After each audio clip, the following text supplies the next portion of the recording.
All right, I think I'm on. I don't know if I am. We'll find out. But today we're going to do 7-8, which is on sustainable development. And it's a short one, right? If you're in that group. Okay. So sustainable development, that basically means, and you're familiar with this term, we've talked about it before, but it means can we continue to grow, whether it's economically, whether it's, production, whether it's supporting our populations, kind of a Malthus kind of thing when it comes to food as we go forward. So, we're going to explain how sustainability principles relate to and impact industrialization and the spatial development of that.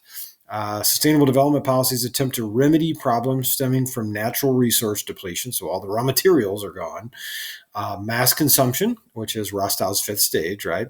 The effects of pollution, and you guys know about that, and then the impact of climate change and what that will have on us. So, ecotourism is tourism that's based in natural environments, often environments that are threatened by looming industrialization or development, okay, that frequently helps to protect the environment in question while also providing jobs for the local population. So, if you ever heard of the Galapagos Islands, okay, people go visit there and it's all about the ecology, right? It's ecotourism. But they have strict rules about how many people can go to the islands and about what you can bring with you. And there's all kinds of eco-tourist jobs in that part of Ecuador. Okay, so the UN Sustainable Development Goals help measure progress in development, okay, such as small-scale finance and public transportation projects. Okay, we'll talk about that UN Sustainable Development Goals in pretty good detail later. Okay, so sustainable development means we continue to grow and develop globally, but we have to do it in a manner that's more healthy for the future of the planet.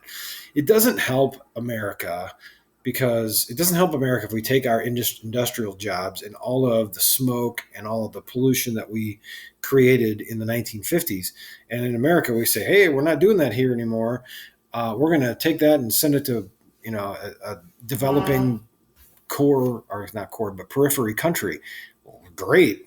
That means we're not doing it in America, but hello, like those other countries are still in the globe, right? So the multinational corporations in the United States, okay, in Europe, in developed the core countries, now are starting to take responsibility for what happens in the other parts of the world. That's sustainable development. Can we make South Korea into an Asian tiger, right? This huge developed area, which you'll hear about in 7-7 if you haven't seen it already.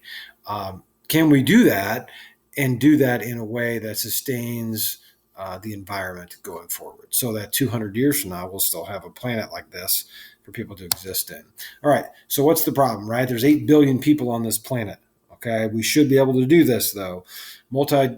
Developed countries have used most of the resources, right, to handle urban industrialization. So, now we're fine, right? We can't look at the rest of the world and be like, haha, you guys don't get any, right? So that stuff has to be shared, right? How many raw materials are left? Where are those going to be allocated to, right? Mass consumption. We're a throwaway society, man. You think about the amount of trash that you put outside of your house every week, and I do the same thing. And yeah, we recycle now. We didn't used to do that. Okay, that does help. That's a part of a sustainable development, right? So in Rostov's fifth stage, more and more places are becoming a throwaway society. I mean, just think about the number of cups that Starbucks alone uses in this country on a daily basis, and then make that an annual basis, right? That's mass consumption. We become this throwaway society. So if Starbucks can have a cup that biodegrades, and that's better. Okay, that's sustainable development. Pollution, right? It's cars, it's the CAFOs, if you remember those, the certified animal feeding operations. All the runoff from those places that are huge, right, for the cows and the pigs and the chickens. Okay, that's all pollution, and it goes in our groundwater. What are we going to do to develop that, right, in a sustainable manner going forward? And again, we're now at least aware of it and trying to fix it as time goes on. Okay, so we can do it. It does have an economic impact. It'll have an economic impact now when we make the changes, and it'll have one later if we don't, and it will also have one later if we do, right? There's a social impact as well because it creates a better living environment, right? It impacts people in poverty. It impacts people, it probably impacts people in poverty more, right? It certainly has an impact on our environment, right? So not doing sustainable development could have really negative consequences on a lot of factors. Okay, ecotourism, I explained a little bit earlier. This is a vacation that involves the environment. Last summer, my family was fortunate enough to go to Colorado, and we went out and we went hiking in Colorado. We've done this the past 2 summers. We've gone up in the mountains. We've gone to Maroon Bells, which is a beautiful place, right? And so you go up there, and the areas around there are so developed that, not in a bad way, but I mean, there's the population is growing in Colorado like crazy. But there are people that lead hikes, right? That lead tours, and they get paid for it. And they do it in a sustainable manner way. They teach you about the environment. They don't let you bring trash with you. Okay. And so if you would go on a safari in Africa, you go hiking in the Rockies, like I mentioned, you go visit the Great Barrier Reef in Australia, the Galapagos Islands in Ecuador, right? Those are all ecotourist sites, right? Even Machu Picchu, okay, which is an ancient site in Peru. That's ecotourism, right? You have to take care. You cannot, that would not make sense for us to go to the safari in Africa and throw our trash all over the place, because the idea of the trip is to see the beauty. And if we're throwing trash all over the place, that's ruining the beauty, right? So ecotourism is an example of sustainable development, right? So the trips are in natural environments that provide jobs for the locals, but we need to do it in a clean manner that doesn't damage the environment, right? Maintains the beauty of the place. All right, so how much money do the locals actually see, right? So 10% of the world economy is tourism, not ecotourism, but tourism in general. Okay, there are 2 billion tourists. 25% of the people in the world go on some type of vacation every day, right? And you're going to go on vacation to see a place that doesn't look like home. Why would you go on vacation to a place that looks just like this? You're going to go someplace to see something different, whether it's something historic or whether it's something natural, right? Or whether it's a beach, right? You're gonna, or something cultural, like you're gonna go to one of those places. So there's 250 billion jobs, okay, in the tourism industry, right? That is crazy. Okay, that's an unbelievably high number. So who makes the real money, right? Well, the real money typically goes to the bigger companies, right? The multinational companies. But they do these things in other places. So if you ever go to the Caribbean, if you go to Jamaica, if you go to Costa Rica, there's all kinds of places there now. There's going to be all kinds of places in Cuba. Those are developing countries, but people from developed core countries go there on vacations, right? So my wife and I went on our honeymoon to Jamaica, and we had the people that worked at the resort, all Jamaicans, and they're everywhere, right? They're carrying your bags, they're cooking your all your meals, right? They're waiting the tables, they're doing everything, and everybody's so nice. People are super cool. They were awesome, right? But every once in a while, when you're by yourself, they'd ask us, "Do you like to party?" Right? They just literally, like, we're in the elevator, and this guy look at us and go, guy that works there, he'd say, "Do you like to party?" And my wife and I are like, "What are you talking about?" Like, we didn't even know what they were talking about. So finally, like, we were there for like a week. Like the 5th day, we're in the elevator. It's just my wife and I and this one guy. And he looks at us and he goes, "Do you like to party?" And I said, "Yes." And my wife was like, "Oh," like, because I wanted to see what they were going to do next. And the guy was like, "Oh, do you want to buy some marijuana?" That was his next question.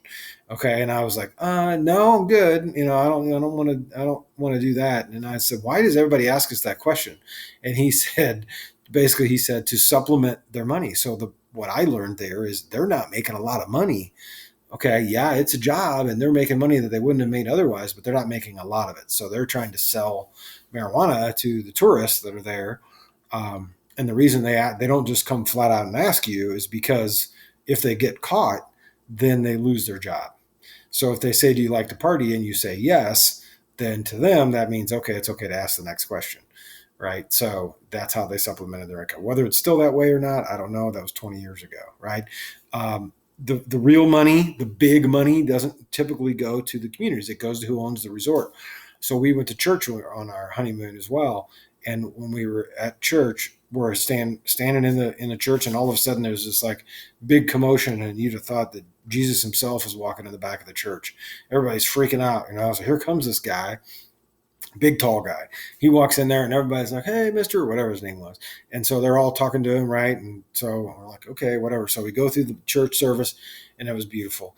And so then we leave, and then when we leave, that same guy that caused all the commotion when he came in, it wasn't the priest, right? He walks out, gets in a Corvette convertible, and the license plate on the Corvette convertible says Sandals. That was the name of the resort we were staying at. Okay. That guy is who's getting the real money. He's providing all those jobs, and he's the one making the big time cash for the people like us that we're paying to go there. Okay. So on the tourism part, right, you need to know who makes the real money. Like, it would be better off if the people of Jamaica or the government of Jamaica owned those resorts, because then they would keep all that money inside their community. It's a multinational corporation. Okay, so that guy that owns Sandals, I assume he did, that went to that church, like, yeah, that's good for those people, but he's the one taking the money back to wherever his home is. Okay, he didn't buy that Corvette in Jamaica.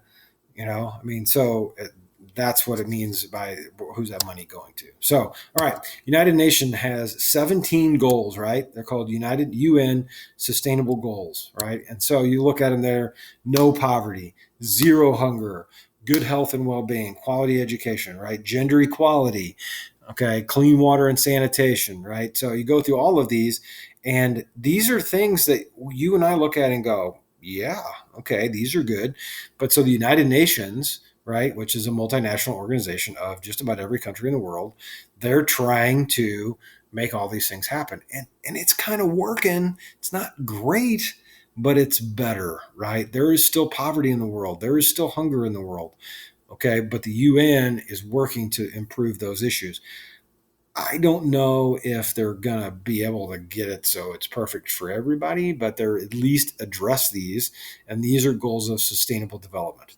Okay. So the idea is to work towards it, right? So food insecurity is a good example. Okay. They want to be able to provide better food availability. They want to be able to educate people, not only on how to grow food, but how to read, how to educate themselves so that they can experience stages of development. Okay, so they're looking to develop things like clean energy. They're looking to build infrastructure, right, in the developing world. So they have more road systems. They have more railroad systems. Okay, they have more transportation. They have more hospitals. They have more schools. Okay, they're trying to give those countries the ability to reach Rostov's third and fourth stage, where they're there for takeoff and then they're going for that maturity in that fourth stage. That's the idea behind all these goals, but they also want to maintain these goals in a sustainable manner. Okay, so do this without damaging the environment. Okay, and leave as little impact on the environment as they possibly can. Okay, all right, so that brings us to the end of 7-8. Okay, Unit 7, Section 8 on sustainable development. Okay, so we will. That's actually the end of the line. That's the last unit lesson in all of the units. Okay, so I will stop right there and leave you with this.